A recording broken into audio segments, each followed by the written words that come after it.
నీలం మధు గారు మీకు భవిష్యత్తు బాగున్నది, మీరు రాజకీయంలో నిలబడగలుగుతారు. కానీ ఇట్లాంటి ఈ చిన్న చిన్న చిల్లర పనులు చేయకుండ్రి. దయచేసి ఈ డబల్ రిజిస్ట్రేషన్ల ముచ్చట బంద్ పెట్టుకోండి. ఎందుకంటే ఒక్కరు వస్తేనేమో నేను ఇవాళ స్పందించకపోతుంటే సరే ఏదో ఒక కాడ లిటికేషన్ జరుగుతూ ఉన్నది, అటువంటిది పెద్ద కాన్స్టిట్యున్సీ జరుగుండొచ్చు కాక అనుకున్నాను. కానీ ఇది మీ పరిధిలోనే జరిగింది,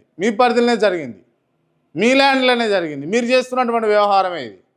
దీన్ని కనుక కరెక్షన్ చేసుకోకపోతే వస్తున్న అందరి అంశాలు మీ పైన వస్తున్నటువంటి అన్ని ఆరోపణలు ఒకటొకటిగా బయట పెట్టాల్సి వస్తుంది.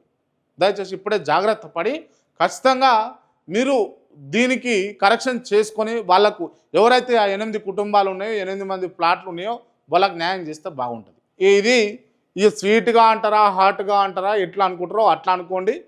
ఖచ్చితంగా వాళ్ళకి న్యాయం జరగాలి, అంతే. ఇంకా ఖచ్చితంగా వాళ్ళకి న్యాయం జరగాలి. నీలం మధు ముదిరాజు గారు దయచేసి వారికి న్యాయం చేయండి. లేకపోతే చాలామంది కూడా బయటకు వచ్చి బహిర్గతమై మీ అసలు రూపం బయట పెట్టేందుకు తయారుగా ఉన్నారు. దయచేసి మీరు ఇది గమనించుకోవాలి. రాజకీయంగా ఇప్పుడే ఎదుగుతున్నటువంటి క్రమం అది. మీకు చెంపపెట్టు లాంటి ఇబ్బంది వచ్చే అవకాశాలు ఉంటాయి. దయచేసి ఆలోచన చేసుకోండి. ఇక